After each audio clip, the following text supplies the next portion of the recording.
A big hello to all my young and lovely friends out there. मैं मानसी आज के इस इंग्लिश के सेशन में आपका स्वागत करती हूँ। बच्चों, आज हम इंग्लिश के सेशन में जो हमारा चैप्टर चल रहा था संजय द ब्रेव बॉय, इसका कंक्लूडिंग पार्ट देखेंगे कि चैप्टर के लास्ट में क्या होता है। क्या संजय जो है बाकी के फ्रेंड्स जितने भी उसके क्लासमेट्स है, क्या उनसे कुछ प्रशंसा पाने में वो सफल होता है, क्या कुछ ऐसा करता है वो, या वैसे ही चलता रहता है जैसे होता है। तो आइए पढ़ते हैं संजय द ब्रेव बॉय। तो बच्चों, एक क्विक रिकैप कर लेते हैं कि स्टोरी में अब तक क्या हुआ था। स्टोरी में हमने पढ़ा कि संजय 7th क्लास में पढ़ने वाला एक बच्चा है जो कि अपने पेरेंट्स के साथ शांतिपुर गांव में रहता है। वो जो है अपना एक पाँव उसने एक एक्सीडेंट में गवा दिया था। इसकी वजह से उसमें कहीं ना कहीं हीन भावना आ गई है और वो सोचता है कि सब उसको देख के हंसते हैं, सब उसका मजाक उड़ाते हैं उसके चलने पर।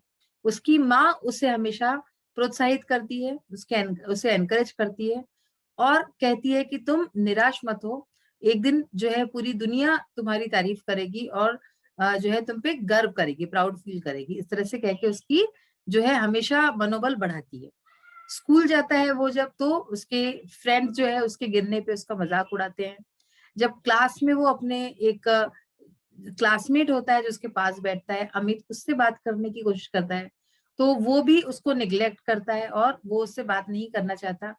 जब बहुत कोशिश करने पर वो बात करता है तो ये पता चलता है कि स्विमिंग जो है, अमित जब कहता है कि मैं भी स्विमिंग कर सकता हूँ और मुझे जो है स्विमिंग बहुत पसंद है, तो सब जो है उस पर बहुत ज्यादा हंसने लगते हैं और सोचते हैं कि ये कैसे स्विमिंग कर सकता है। इस सब से अमित जो है संजय बहुत ही ज्यादा निराश हो जाता है और घर पहुंचता है। घर में उसकी शक्ल देखकर, उसका चेहरा देखकर उसकी माँ तुरंत समझ जाती है कि कुछ जो है आज स्कूल में फिर से हुआ है जिसकी वजह से मेरा बेटा परेशान है। और वो फिर से उसको ढांढस बताती है और कहती है कि सबसे तुम मित्रवत व्यवहार करो, सबसे अच्छे से रहो और बहुत ही जल्दी जो है चीजें तुम्हारे लिए बदलेंगी, ऐसा विश्वास रखो। इसके आगे अब क्या होता है स्टोरी में, आइए पढ़े। The next morning when Sanjay was going to school, he saw a girl drowning in the canal near the school. He immediately offered his crutch to the girl. She held it. The flow of the water was rapid. Sanjay caught the hand of the girl tightly. After trying hard, he could pull her to the bank. Sanjay was astonished when he saw the face of the girl he rescued. She was Amit's sister, Rita. By then, many people had gathered. Everyone was praising Sanjay. तो आज वो दिन था जब सबको संजय कितना लायक है और कितना ज्यादा साहसी है ये पता चलने वाला था। तो क्या हुआ इस दिन, अगले दिन, द नेक्स्ट मॉर्निंग यानी कि अगली सुबह, मॉर्निंग यानी सुबह होता है, अगली सुबह, when Sanjay was going to school, जब संजय स्कूल जा रहा था, ही सॉ अ गर्ल, तो उसने एक लड़की देखी, drowning in the canal near the school, जो स्कूल के पास एक नहर थी वहां पे वो ड्राउनिंग यानी डूब रही थी। He immediately offered his crutch to the girl, तो उसने क्या किया, उसने तुरंत ही अपना क्रच, क्रच यानी क्या होता है, जो लोग जो है इस तरह से चलते हैं जिनके एक पाँव नहीं होता, नकली पाँव होता है जो भी है, तो वो लोग जो है एक क्रच का यूज करते हैं। मतलब एक ऐसी लंबा सा डंडा टाइप का होता है जिसके सहारे से वो लोग चलते हैं। तो वो जो अपना क्रच होता है वो उस लड़की को ऑफर करता है, यानी कि देता है उसको पकड़ने के लिए। शी हेल्ड इट, उसने उसे पकड़ लिया, उस लड़की ने उसको पकड़ लिया कस के। The flow of the water was rapid, पानी का जो बहाव था वो बहुत ही ज्यादा तेज था, रैपिड यानी तेज। Sanjay caught the hand of the girl tightly, Sanjay ने क्या किया, उस लड़की का हाथ बहुत ही कस के पकड़ लिया, टाइटली यानी कस के। After trying hard he could pull her to the bank, और बहुत ही कोशिश करने पर, बहुत मेहनत करने पर उसने जो है उस लड़की को बैंक पे ले आया, यानी किनारे पे ले आया उसको खींच के। Sanjay was astonished when he saw the face of the girl he rescued, Sanjay बहुत ही आश्चर्यचकित हुआ, एस्टोनिश मतलब आश्चर्यचकित हुआ, जब उसने उस लड़की का चेहरा देखा जिसको उसने बचाया था, रेस्क्यूड यानी बचाया था। शी वॉज अमित सिस्टर, वो जो है अमित की बहन थी, वही अमित जो कि उससे बात नहीं कर रहा था, उसको निग्लेक्ट कर रहा था, उसकी बहन थी वो, रीता जिसका नाम था। By then many people had gathered, तो इस समय तक काफी सारे लोग वहां पे इकट्ठा हो गए थे। गैदर्ड यानी इकट्ठा हो जाना। एवरीवन वाज प्रेजिंग संजय, और हर कोई संजय की तारीफ कर रहा था। प्रेज करना यानी क्या होता है, तारीफ करना। तो हर कोई संजय की तारीफ कर रहा था। The next day, when he reached the school, the students were standing in a queue and were clapping for him. Every student wanted to talk and shake hands with him. Meanwhile, Amit came to him and said, Amit, I am sorry. Please forgive me for my misbehavior. तो अब क्या हुआ, जब next day, जब अगले दिन school पहुंचा अमित, जब स्कूल पहुंचा Sanjay, when he reached the school, the students were standing in a Q. Sir, सारे बच्चे, सारे छात्र जो है वो एक क्यू में, एक कतार में खड़े हुए थे। And were clapping for him, और वो लोग उसके लिए तालियां बजा रहे थे। क्लैपिंग यानी ताली, तालियां बजा रहे थे। Every student wanted to talk, हर बच्चा उससे, संजय से बात करना चाह रहा था। And shake hands with him, और उससे हाथ मिलाना चाह रहा था। Meanwhile Amit came to him and said, और उतने में ही क्या हुआ, अमित उसके पास आया और उसने उससे कहा, Amit, I am sorry, please forgive me for my misbehaviour. Amit ने उससे माफी मांगी और कहा कि मैं बहुत ही शर्मिंदा हूं, मुझे माफ कर दो, प्लीज फॉरगिव मी, ठीक है ना, मुझे माफ कर दो, और फॉर माई मिसबिहेवियर, मेरे जो इतना बुरा बर्ताव मैंने तुम्हारे साथ किया, इसके लिए मुझे माफ कर दो, सॉरी करो। संजय कहता है, it's okay, you are my friend, don't feel sorry. तो संजय क्या कहता है, बड़ा दिल रख के कहता है कि इट्स ओके, ठीक है, कोई बात नहीं, तुम मेरे दोस्त हो, डोंट फील सॉरी, तुम्हें माफी मांगने की जरूरत नहीं है। In the morning assembly, the principal of the school called Sanjay onto the stage. Sanjay stepped forward confidently onto the stage to accept the bravery award of the year from the principal. Now, Sanjay is everyone's favorite.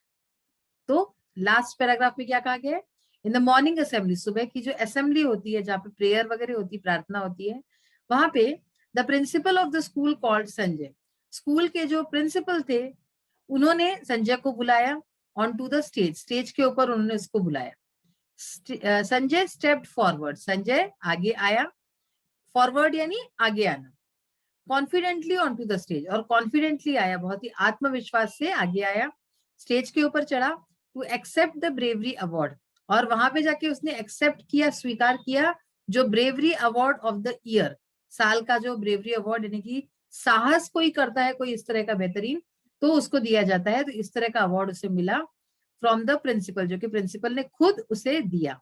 Now Sanjay is everyone's favourite. तो अब क्या था, अब scene पूरी तरह से बदल चुका था, जैसा कि उसकी माँ ने कहा था, अब संजय हर किसी का फेवरेट हो गया था, पसंदीदा हो गया था, हर कोई उससे बात करना और मिलना चाहता था।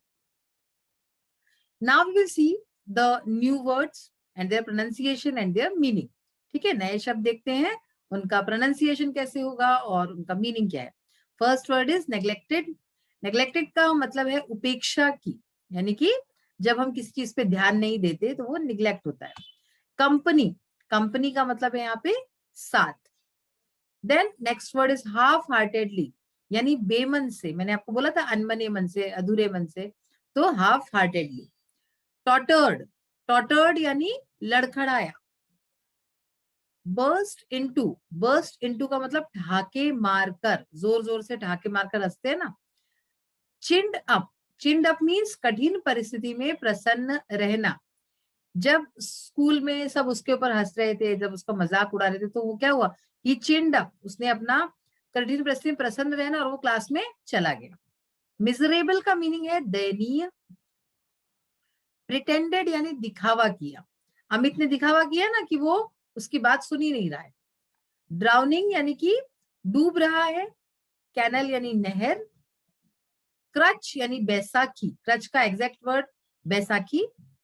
एस्टोनिश्ड यानी कि आश्चर्यचकित हुआ। कौन आश्चर्यचकित हुआ था, संजय आश्चर्यचकित हुआ था उस लड़की का चेहरा देख के, जो कि अमित की सिस्टर थी। रेस्क्यूड यानी बचाया। तो इस तरह से ये न्यू वर्ड्स और इसके मीनिंग हमने देखे। ये सारी एक्सरसाइज हम लोग ऑलमोस्ट कर ही चुके हैं। अब देखिए, ये जो प्रीफिक्स का मैंने आपको बताया था लास्ट सेशन में, उसी के बारे में कुछ पढ़ते हैं। अन, इम, डिस, इर, ये जो है are added before some words to form their opposites. तो ये कुछ शब्दों के पहले लगाए जाते हैं ताकि उस शब्द का अपोजिट बन सके, यानी कि विलोम शब्द बन सके। दीज आर कॉल्ड प्रीफिक्सेस, तो इसको प्रीफिक्स बोलते हैं। अब देखिए प्रीफिक्स को तो हमने ये वाला एक्सरसाइज भी हम कर चुके हैं ऑलमोस्ट। अब इसके बाद आज हम करेंगे लैंग्वेज प्रैक्टिस। लैंग्वेज प्रैक्टिस में देखिए, right the negative and interrogative sentences of the given positive sentences. यहाँ पे कुछ पॉजिटिव सेंटेंसेस दिए हुए हैं, हमें क्या करना है, पॉजिटिव यानी कि सकारात्मक जिसमें हाँ वाली बात होती है, और इंट्रोगेटिव यानी क्वेश्चंस बनाना, ठीक है ना, सवाल बनाना, और नेगेटिव यानी कि नहीं वाले बनाना। जैसे कि यहाँ पे एक एग्जाम्पल भी दिया है, रीता सिंग्स वेल, यानी कि रीता अच्छा गाती है। इसका इंट्रोगेटिव क्या होगा, डज रीता सिंग वेल, यानी कि क्या रीता अच्छा गाती है, और नेगेटिव क्या हो जाएगा, Rita does not Singh well, ठीक है, यानी कि रीता अच्छा नहीं गाती है। तो इसी तरह से यहाँ पे 4-5 सेंटेंसेस और है, इनको किस तरह से करना है इंट्रोगेटिव और नेगेटिव, आइए देखते हैं। तो देखिए जैसे कि फर्स्ट सेंटेंस हमने जो देखा था उसमें डज लगाया था हमने क्वेश्चन और नेगेटिव बनाने के लिए। अब इसी तरह से देखिए, द कर्ड इज स्वीट, ये पॉजिटिव सेंटेंस हो गया। द कर्ड इज स्वीट यानी कि दही मीठा है। अब इसका इंट्रोगेटिव क्या होगा कि क्या दही मीठा है, तो इसमें क्या हो गया, इज द कर्ड स्वीट। क्या किया हमने, जो इज था यहाँ पे इज जो है ये वर्ब का काम कर रहा है, तो हमने पहले लगा दिया, इज द कर्ड और स्वीट, ठीक है ना, सिंपल है। नेगेटिव में क्या करना है, सिंपली हमें नॉट लगा देना है, the curd is not sweet, ठीक है। अब है next, they will go to Delhi. तो हमें इंट्रोगेटिव क्वेश्चन बनाना है, तो क्या करेंगे, सिंपल ये दोनों वर्ड्स को एक्सचेंज कर देंगे, इधर उधर कर देंगे, will they go to Delhi. और जब भी आप इंट्रोगेटिव सेंटेंस बना रहे हैं तो क्वेश्चन मार्क लगाना जरूरी है। देखिए यहाँ पे मैंने शॉर्ट फॉर्म में लिखा है, आप इसको समझ लीजिएगा। पॉजिटिव सेंटेंस यानी कि PS लिख दिया है शॉर्ट फॉर्म में, इंट्रोगेटिव सेंटेंस यानी IS लिखा है, और नेगेटिव सेंटेंस यानी NS। तो इसको आप समझ जाइएगा कि positive, interrogative and negative. So they will go to Delhi, will they go to Delhi and then question mark. Interrogative में अगर आप क्वेश्चन मार्क नहीं लगाते हैं तो आपके मार्क्स डिडक्ट हो जाएंगे, फिर आपके मार्क्स कट जाएंगे, भले ही आपका सेंटेंस पूरा करेक्ट है फिर भी। और इसी का नेगेटिव सेंटेंस क्या हो जाएगा, they will not go to Delhi, इस तरह से।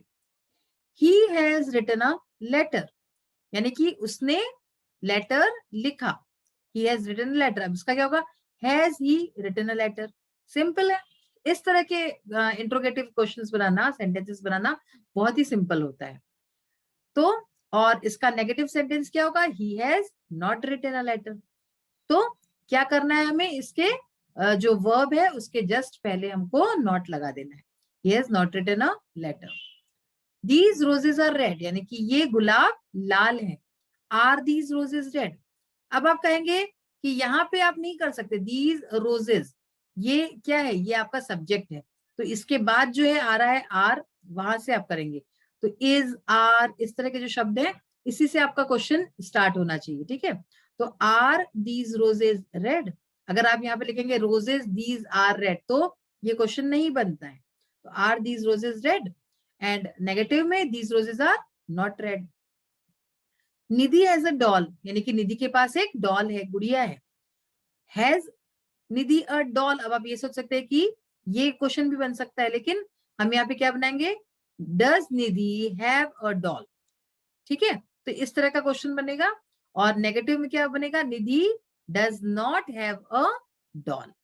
तो ये बन गए हमारे सेंटेंसेस और उनके इंट्रोगेटिव सेंटेंस और नेगेटिव सेंटेंस। तो आज हमने जो लैंग्वेज पार्ट देखा है बहुत ही जरूरी है। आपको क्वेश्चंस बनाने आने चाहिए, नेगेटिव सेंटेंसेस आने चाहिए, क्योंकि ये आपको आगे तक भी काम आएंगे। चैप्टर हमारा आज फिनिश हो चुका है। We will meet in the next session with a new chapter. Till then bye, take care of yourself, have a nice day, thank you.